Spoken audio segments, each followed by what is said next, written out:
First, with each passing day, Chris Bowen's fuel efficiency standard is looking more like a tax on the vehicles that we want to drive. Many of Australia's favourite vehicles could soon be hit by Bowen's new standards, with data this week showing just how much some models could go up. And it gets worse for Bowen, with the news that even Joe Biden could be winding back EV mandates in the United States. For more on this now, I'm joined by Shadow Minister for Climate Change and Energy, Ted O'Brien. Ted, I think what staggers Australians is we're already pinched. We're already feeling cost of living. We get this mandate come out, Bowen's breakneck speed to get these electric vehicles into the market, but he's punishing us because some of these cars, a Land Cruiser, for example, up by $25,000. They're expensive anyway. How can we afford this? Well, Peter, we can't. And today I went to a Toyota dealership in Western Sydney, actually Chris Bowen's electorate. Yep. And in speaking with people there, you're right, the Land Cruiser, $25,000 that'll go up. The Hilux, $15,000. This is an outright tax. So mums and dads can't afford it. No. They can't afford to drive the cars they love. Tradies, they can't afford to buy the cars they need. And when you talk to the dealers themselves, they are worried that Australia's most favourite vehicles might actually be pulled off the Australian market just so that the manufacturers can meet Chris Bowen's targets. So, look, it's a big tax. He calls it a fuel efficiency scheme or standard, but really it's a tax. Because he's basically making a cap per manufacturer. Am I right? Correct. Yeah, and if they go outside the cap, that's when these big price penalties hit. Exactly. So they say to a manufacturer, you need to reduce emissions by 60% across your entire fleet on average over a 5-year period.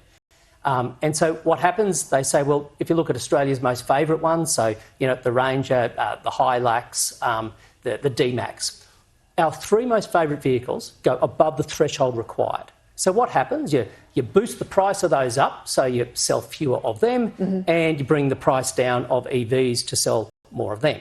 So you are restricting choice for consumers. It's tough if you're a regional person, though, because really you have to have some of those vehicles, not by choice, but because of your geography or the job you do. And also, our market in Australia, given we're, right-hand drive, is quite small. Yeah, very small, completely different. And this is where I think Labor just has a tin ear on this stuff. People who want EVs should be given the right to purchase EVs. But if you don't want one, or your lifestyle can't afford it, then you need to have other choices. You can't, this is again a case of Labor just being big government. Saying, we will decide what cars you must drive, just as they are saying, we will decide what form of energy you must use. So talk to me about the US, because, I watch what's happening in Europe. They're starting to wind things back or put things on pause. There's all this talk that we won't actually go down the path of mass EVs. We could go down the path of hydrogen or any number of technologies that are still not yet firmed up. But what's happening in the United States that Bowen's so out of step with now? So Bowen said he was basing this efficiency standard on the US, but now we have President Biden basically pulling up the handbrake on his efficiency standards. Why? Because sales of EVs are going down, they don't have the infrastructure in place, and consumers in the US are pushing back saying, we can't afford this. But Chris Bowen, instead of displaying humility, he's displaying hubris. He's not pulling up the brake. No, he's putting his foot on the pedal and saying, let's just go harder. I have to say, just on EVs, I'll go to something else, but I do not want to be a woman at 11 o'clock at night in the middle of a country highway, standing there waiting, an hour and a half, if there's a charger available and it's operable, for my car to charge. I want to fill up and go and feel secure and get on the road. Just talk to me, though, regional renewable issues and a backlash from communities. Last year, it was happening in pockets where there are big developments coming. I'm flooded with people on email. I'm sure you are too. It's right across the board. And communities, they don't just want the eyesore, sure. They're worried about the remediation when the solar farm doesn't work anymore. It's lucky to get a 20-year life. They're worried that they're being taken for granted, run roughshod over. They're worried about farmers, and they're not seeing people in the cities pull their weight with this renewables rollout. Is that fair? Peter, it's not fair, and you're right that it's getting worse. And so, but here's the thing, we're just at the beginning of this. If you look at Labor's plan, this will get worse and worse, and I think it's going to get ugly.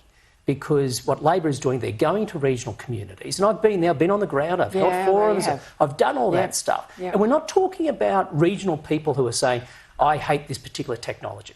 These are just people who are proud of their way of life.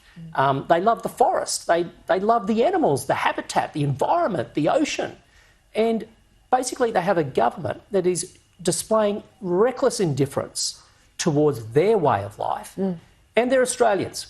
And you know what it's like? You push Australians against the wall and, my God, do you see a pushback? And that is what is happening in regional Australia because they are not being listened to. Labor have targets they've set and they're falling short, and instinctively they are getting desperate and just ploughing ahead and steamrolling over people. Ted O'Brien, thank you. And thank you, Peter. I get feedback saying that you're terrific on the ground when you go to these community forums.